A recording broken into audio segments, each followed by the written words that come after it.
Hey, family, peace and blessings, and happy Sunday. It is your sister, Rolanda, back up in the building, and I'm glad I can join you all today. And I have a special guest, and we're going to get it in with the sister. Um, and last week was Mother's Day, so I don't know about y'all, but I definitely took time off and celebrated all the wonderful mothers in my life. And so we're back this week. So this week topic, man, like, you know, Khadijah books all of these guests, and we had this topic even before the events of yesterday. So I was like, wow, like, whoo. So, dear Yeah. sister, welcome to the show. Hey, good morning, everyone. Thank you, Sister Ro, for having me on. Good You look morning. Good so morning. beautiful. Thank you. As I said, ditto to you too, Sister. Ditto. You know how queens run. You know how we roll. Right. So, dear sis, give us a little bit of your background in terms of like where did you grow up at? Like where are you originally from? hmm Originally, I am from, I can't help myself. It's the 209 Valley, Stockton, California. Oh Born nine. 209, born and raised in that piece. And in 96, my late husband and I came here to Sacramento to get away from a certain type of life and get a upstanding life, if you know what I mean. So, Mm-hmm. and at the time I had his oldest son and then my oldest daughter who was a baby, and then I done had three more since then, and we just raised our family here. So I am from the 209 Valley. I'm the oldest of four. There's my mom and dad has three. There's two girls and two boys, and I'm the oldest of four. So, but country, raised on a farm in Stockton, know how to grow and if I need to, get with a chicken or a pig, whatever I got to do. Mm-hmm. That's what we was taught. But I don't mess with the swine anymore. But just that was pretty much my background growing up. Just around family, relatives, the aunties, the elders. Taught the young ladies how to do things, how to cook, clean, survive, just things like that. So Right on. 209 Valley. Right on. So how did you, when it comes to your ex, um, how did y'all meet? My late husband, he passed Your away in late husband. 2016. Yes. Yeah. Funny thing, well, fresh out of high school, you want to know the story? Fresh out of high school, walking down the street, uh, being cute, and the man found me. He was a lot older than I. R.I.P. Roy. He was a lot older. I was 19, fresh out of high school, and he was about 32. And he just really was adamant about me being his wife. And of course, I dismissed him several times, but lo and behold, I became his wife in November of 1994, and we've been rocking since then. Since then, until like I said, it took up to his passing in 2016, November of 2016. So with that, with your ex, and thank you for correcting me. What why did he make his transition? Like, what Mm-hmm. did he have some health problems or Absolutely. So prior to him marrying me, prior to him, just he and us, Roy had a rough childhood. So his life consisted of excessive use of drugs, alcohol, and in and out of prison. And this probably started when in his childhood. So trauma in his childhood, abuse, etc. Um, and in 1990 is when he decided that he needed to turn his life around, and he went to a program down there in Stockton, which was called the Salvation Army Rehabilitation Services, and he rehabilitated himself. And then he got his life changed. He changed his lifestyle, got custody of his oldest son, and just never looked back from them. But by this time, he's already developed health issues. We're talking probably 2000, and I want to say 7 is when we found out. Well, he had it already, but ignored the sign, hypertension. But mm, he had it already again, but ignored it in his early 30s. And black the myth, I'm gonna be good, or I'm not going to the doctor. The story. And mhm. by the time he was in his early 40s is when they was like, okay, Mr. Brazil, if you want to live, you're going to have to get some treatments. And the fluke was we were taking our youngest son to the hospital, and the lady, he just happened to ask one of the nurses, could they take his high blood pressure? Could he test him? And that's when they discovered that he had hypertension, and it was in like 230 over like 189. And so I remember that same day they admitted him for a couple of days. They gave him the scenario, what his option was, and he pretty much, he acknowledged it. Again, hard-headed. He acknowledged it, and he was doing his treatments, still working, providing. And then they tell you when you're on dialysis, even on the days that you feel well, still go through those treatments, still do your treatments. But he wouldn't. Some nights he wouldn't go days and days and days, and without doing it. And then probably around 47, 46, 47, it just started to really take a hold in his body, where you can just see the rapid weight loss, the loss of appetite, and then just his whole demeanor changed to where he just couldn't work. It was like, no, we got to have to put you on permanent disability. And Mm. so that went on for several years, and we would have to take him to his dialysis because again he's becoming weak. He can't drive. He was confined to a wheelchair, and just the deterioration of him right before my eyes. And this was probably 2014, 15 when I just really seen the drastic change. And then in 16, July 16, he had a massive heart attack in my living room when he came back from treatment.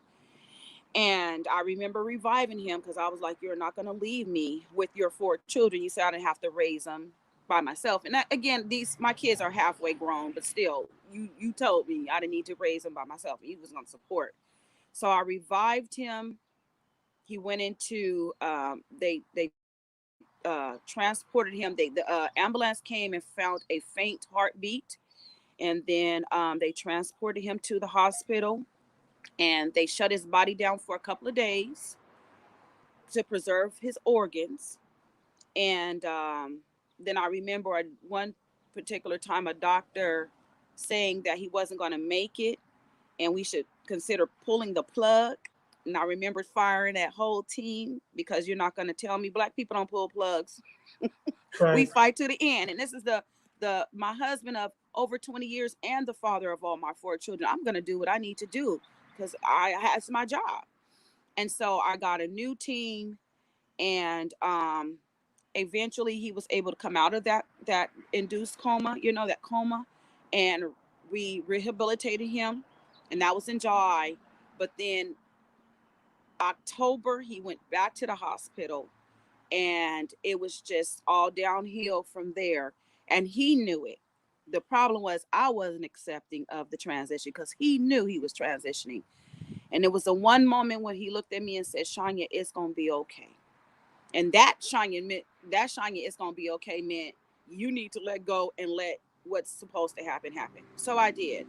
And that probably was at the end of October of 2016. And then November 1st, we celebrated our 23rd anniversary. November the 4th, he celebrated his 52nd birthday. And then on Mm. November 7th of the same year, he transitioned. So, yeah. Oh, So, what was that like for you? Going from wife to widow, and you have 4 children together. Rolanda, I will be so honest with you. And I was just talking to someone the other day about this. I don't even remember it when it happened. I just remember having to be so strong for everybody that I really didn't have time to mourn. I didn't mourn. I'm going to be very honest. I put on this persona like, it's God's will and you good and you going to be okay. And, the myth, God don't put no more on us than we can bear. I'm psyching Hmm. myself up. Hmm.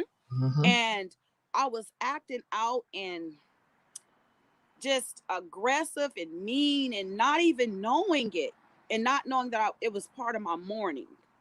Hmm. And I mourned and didn't know it and didn't realize it, to be honest with you, up until what, maybe 8 months ago, and I just laid down one day and I couldn't stop crying.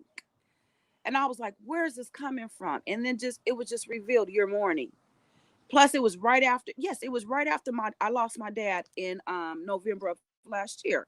So it just all hit me, and I cried, and I didn't want to be bothered. I shut myself in a room, and it was just a process I went through that I needed to heal, stop, focus on Shanya, and get her mental psyche together. Because you've been through a lot with over the last few years. And I remember, and this is not funny, but I did it. I stripped down naked, no makeup, no clothes, and I stood in my mirror and I was affirming to myself, you are a queen, you need to heal, you have a lot to live for, it's not worth the stress. You need to just process what has happened and not overwhelm yourself with this persona of being superwoman, you know? Mm, Not mm-hmm, being superwoman. mm-hmm. Everybody, you strong, but you're human too, right? Right on. And I remember my daughter telling me during this time, "Oh no, mama, we already lost one dad over, and I had hypertension. I had hypertension and everything already. I didn't develop. Oh no, mama, we already lost one dad over, and I had hypertension and everything already. I didn't develop too." But just healing inside, internally, heart, mind, soul, getting it all on one accord. And I've been okay ever since then. So I can candidly tell you my story and share with others without breaking down, you know, or stumbling over my words because I'm healing. I'm healed and I'm healing. So, yes. Um Now I'm okay. I can try to get to the next. I tried dating after the fact, and because I hadn't been uh, alone without a partner for 23 years, so I immediately jumped into another relationship. And again, that's that security. I have never been alone. I've always had this man. It's always been family, and it didn't work out. And no shade on the other individual's part because I had to eternally look at LaShanya and say, wait, what are you doing wrong? Why is this not working? Why is this breaking apart? What are you doing wrong? What do you need to do to make it? And again, it went back to me needing to heal and figure out who I am and know I don't need nobody for that process. It's something I have to do on my own. So I'm What? happy. Wow. What were some of those steps though? Because a lot of people deal with loss. And what are some of the recommendations or things that you've done that help to put you on that road to healing after such a devastating loss? You know what I mean? Honestly, just identifying it first, identifying it, calling it out, writing it down, and looking at it, affirming to yourself who you are and what you want, figuring out what your future should look like, what it should be, what it shouldn't be dictated by, what it Mm, should no not no I'm gonna say it again, what it should not be dictated by, but what is the reality. And then also just knowing that we had a grandson baby about a year, and he'll be 2 in July. That was another motivation, that. And then just knowing that I needed to be all I can be so that I can help my young adults. I have one from 26 all the way down to 20, two boys, two young ladies, and two young men, and I need to be stable for them because they're young adults and this world is ugly. And I know my oldest one telling me all the time, and number two, I'm her rock, right? So that also inspired me. But I can't be healthy for them and inspire them and encourage them if I'm messed up.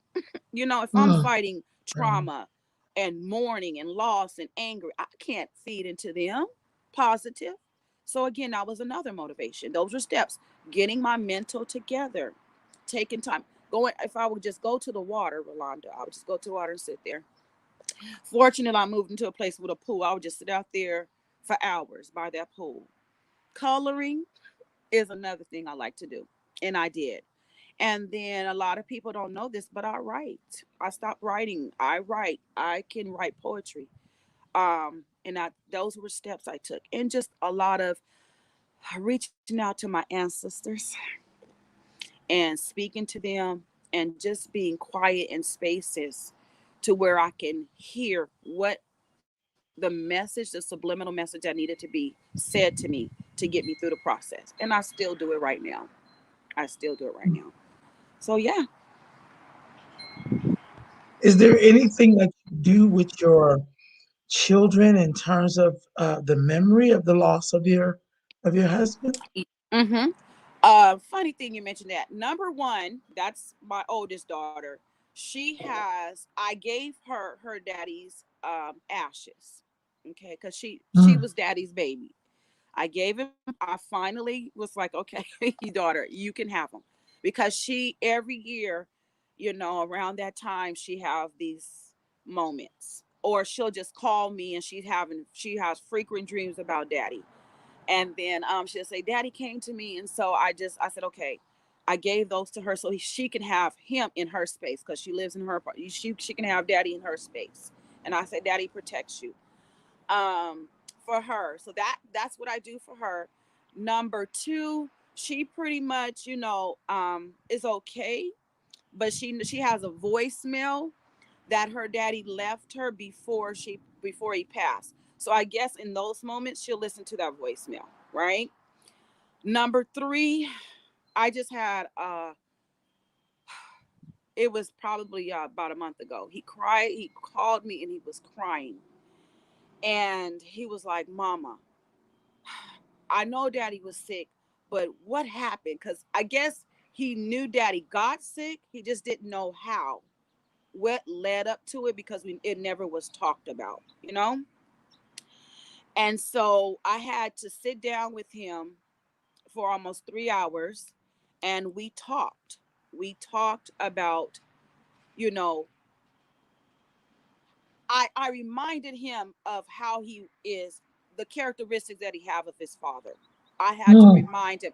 I had to point out the characteristics of his father, because he said his dad, he's having a problem with, dad, mom, Rita says she have dreams about dad, and I can't get to him. And he struggled with that for a long time. But mm, but recently, dad came to his dream and he said something to him. I guess Levon was not making a choice, and he heard his dad say, hey, boy, use your head. And that was something he always would say, to use your head, boy. You my son. You a Brazil. Use your head. So he cried. I remember calling me that morning, calling and crying, and said he came to me, but I don't know what he meant. And I told him, you need to sit down, be quiet, and you'll figure it out. And I had to remind him of the characteristics that he has of his dad. And he's been okay. And number four, he has a whole shirt of his dad in his room. And sometimes he'll just get quiet, and I'll say, what's wrong with you, son? And he's like, nothing. I'm just thinking about dad. And I was like, okay, well, he's in the midst. That's why you're thinking about it. So I have to meet each one of them where they're at, and listen to how dad is, how they remember their father, or moments that dad comes to them. I have to just embrace that and listen to them, so I know how to support it. In the wow. woo, it could change. It could change, like I said, but I'm just ready for it, because that's my job as their mama, as their mama, to make sure that their memory of their father is upheld. And like I said, I look at all four of them. I say, believe me, I look at all four of you. Some of y'all look like me, but best to believe that you guys all look like your dad. Wow. So with your grandbaby, how do you share your late husband with him or Well, her? he'll be two, and Okay. he'll be two. But again, we do go through pictures. When I'm on my phone, I go through pictures, and if honestly, he looked just like Roy when he was a son child, when he was a baby. And I said, boy, if this right here, if this is not your grandfather, I don't know who is. But I guess I'll cross that bridge, because he's gonna have questions. Um, and I'm sure, I guess I'll cross that bridge when it's come. But we do pictures, and there's pictures up in, like I said, Auntie Rita's house, because he's over there quite frequently. And so I guess we'll just go with the flow. You know, uh, Well, yeah, you're already doing it. yeah, I mean, people make their transitions, but mm-hmm, they're always here. Because that's absolutely, just yeah, the body that goes the rest. right, Like it's just the body, but there's like, you see them all the time. You see them when you look at their truth, offspring, or truth, they still here, but truth, it's just they're not here physically. right, You know and what I mean? right, and even in my moments, I laugh sometimes when I'm gonna feel some type of way. Be like, nope. He called me Shanya baby, Shanya baby. Nope, you a Brazil. You know what you need to do. I'm like, oh, yep, there you go. You're right, husband. Okay, yep. Let me get myself together. So you're right. They're always here. We just have to listen and know Yeah. those signals and signs. So, Do you do anything like around his birthday or any hmm particular we do. special days? We do. We do balloon releases right around his birthday. Sometimes my daughter get festive and cook and have a cake in the name of Leroy. I'm like, okay, daughter. So we do. It's something we just can't. We've adapted. Well, like I said, I was with this man for 23 years, 4 kids. We've been rocking since the 90s. So it's someone that is always going to be part of me, especially with the 5 now, because all of them has a reflection of him. So yeah. Yeah. That's beautiful. You said something in this story about, we talk a lot about lifetimes in terms of people like, I'm in my third lifetime. Like, maybe they used to work for the state, now they work for somewhere else. Like they call them like different lifetimes. But you shared something in his story that a lot of people could probably relate to. When you start off, say the first half of your life and you Yes. were a particular way, and then you were here long enough to make the transition Mhm. into a husband, to a loving father, Mhm. to a great mate. Like that in itself is like that's a part of Mhm. the life story that we don't sometimes talk about. Absolutely. You know what I mean? Absolutely. Yeah. And again, the Bible says, and I don't want to get biblical, but it's true. That's all right. The man that findeth a wife findeth a good thing. I really do believe that God already knew Roy's story, right? He knew what he wanted. He knew the wife and the children that he for Roy. So all of that, because Rolanda, really, I'm fresh out of high school, 19, and you 32. And you talking about marrying me, fools? You crazy? That's what I told you. Crazy. You an OG with a Jerry curl. But but lo and behold, that was his story, and it was for a reason. And when I sit back and reflect on that, I'm like, yep, that's exactly what was supposed to happen. Because this God, the ancestors and God already knew. So you're right. And his life changed right before he met me. And he was, like I said, no marriage is perfect. And we had our ups and downs. But let me tell you, you was not gonna do nothing to Shanya, okay, without feeling the wrath of Roy. He did not play when it came down, no matter what. And the same, and I know there was times where I was like, get on my, oh, he getting on my nerve, and I'm sure he felt the same with for me. But we stuck it out, and we stuck it out because our parents did it. My parents divorced when I was 5. His father, he never met his father. His father was killed in a tragic car accident while his mother was pregnant with him. So, of course, fatherhood, there was no figure there, but he figured it out eventually. And so did I as a mama. You figure it out, and you say, "Hey, I'm not going to make those same mistakes that my parents, although I took some of it, but you just try to make sure that you build your own family values. You're not establishing what you know or what you were taught, because some of it's not good. Just let's be honest, it's just not good. Doesn't work, because if it was work, then that unit would still be together. So we decided we were not going to be those statistics that black Mm, families do not exist. I mean, like I said, there was times we would walk through a whole building with the family, and people would look at us like we crazy. Yeah, we a mm, family. He here. I remember one moment where my son, I was having him tested at school, and one of the psychiatrists just assumed that I was a single mama and I had baby daddies. And it wasn't me that had to speak my truth. It was a principal who was sitting at the table, was like, "Oh no, I'm sorry. Mr. Brazil is very active in his children's life. They are very good. They're both very good Mm, parents to their children. And the psychiatrist's face just hit the floor, and she apologized because again, there was those stereotypes out there. Of course, it don't exist, and you know what they say about the black families, mm, which is are not true, not true. But we decided we were going to beat those statistics and right, make it work. right. hmm What do you do for self-care? Now, honestly, if you look at my Facebook page, I'm always going somewhere, doing something. Um, my babies again. I made 46 in January of this year. My children are grown and doing well. And so it's my time because I already raised and I'm in guided mode. I'm not raising, I'm guiding, which could be a phone call or face to face, whichever I need to provide assistance. But I do a lot of, if I want to go somewhere, I just do it. If I want to read, walk around my house with a glass of wine with no clothes on, I'm sorry, I will.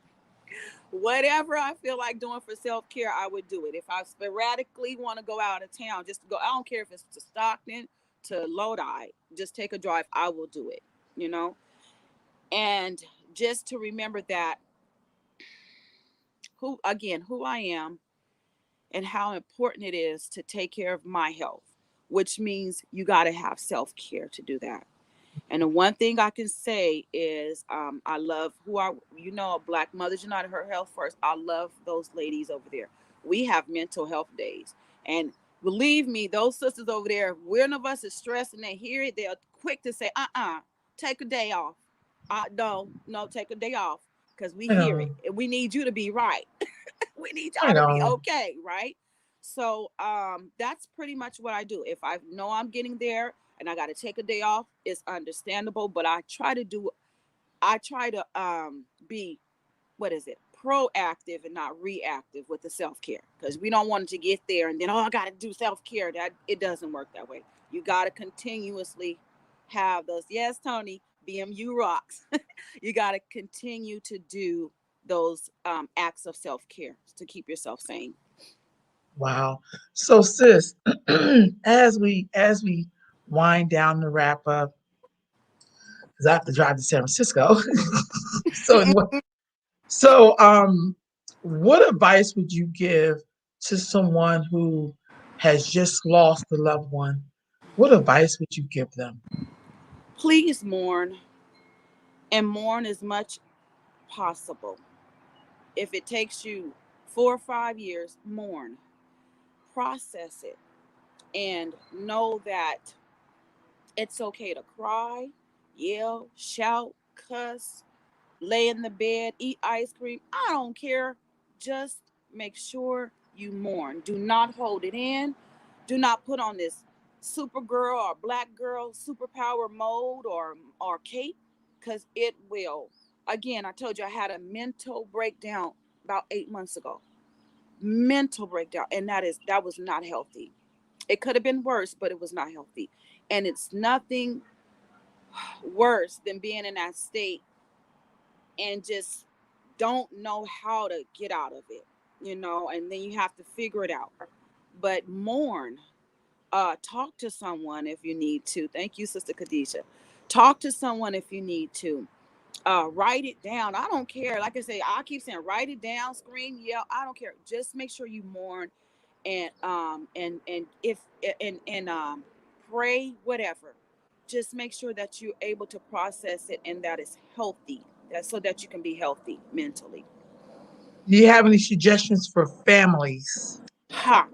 Yes. The probably the same. Everyone, as I did in the beginning and still do, as I said, each each individual, each one of my babies, 1 through 4, has their way of talking about their father, and they're still mourning. And I just listen and just know what that process looks like, and just embrace it, and just embrace it as a family. Everyone should be talking. Communication. We communicate a lot. Like I said, whether it's if we're at the gathering or whether it's a one-on-one phone call or a Zoom. Just communicate, because I believe that communication is the one thing that Black families, without having drama, cannot do.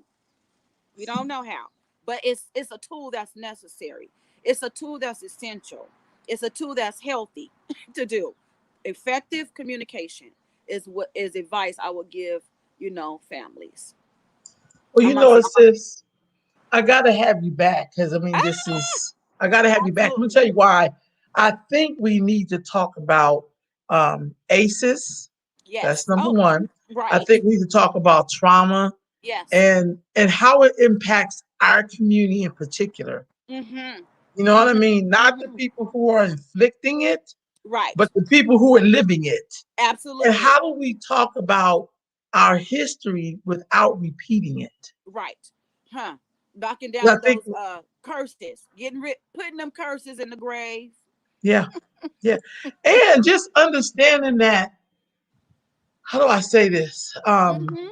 The understand that even though it may feel like a curse, it really was what people knew in the time. Uh-huh. You Mhm. see what That's I'm true. saying? Uh-huh. It's really what they knew. I don't even because I don't think anybody would give you a curse. Right. Just me. That's true. I will curse you out. I would Right. definitely Right. curse you out. Right. But I really think in our tradition, in our communities, we do things, and it can feel like a curse because we kind of do what we see other people do. So that's Yes. like to say if everybody in your family, their first child is not who they ended up with, like you know what I mean, with the rest of Right. the 9 kids they have, it Right. don't mean it's a curse. It just means there you've Mhm. seen a role model of, hey, Mhm. you get with people, you don't work out, you have a kid, then you have to move on. See So that. Right. it's really how do we dismantle it and take the sting out of it so we don't Right. have to repeat it. Do you know what I'm saying? Because it's like Right. really trying to Exactly. understand something so we don't have to keep doing it. It's like my grandmama did that because Correct. that's what she So like knew. you right. And when you know better, you do better, right? So yes, you're absolutely right. Yeah, I so like that. I really think we're gonna have to definitely got to come back. We got to talk about because I feel like there's strength in there. Mhm. There's something in there where it's like, you know what? I don't know. I just what's worked for me is when I really stopped being pissed off at the past. Mhm. It had Mhm. no control, and I was able to create something new. You know what I Right. mean? I Like, do. oh, yeah, I'm gonna go Mm. ahead and lay you to rest. Thank you for getting me to Right. wherever it was I'm at, but I really don't need your services any longer. And Sister Ro, by doing that, you walk upright in your gift. Right Because on, and I'm not boasting, but I'm gonna tell the truth and speak the shame the devil. When I right on. walk in the room, when I walk in the room, I don't have to say much. But it's like her name is Faye Kennedy. She told me this a long time ago because I had an issue with why people always staring at me. What the problem? You know that mentality.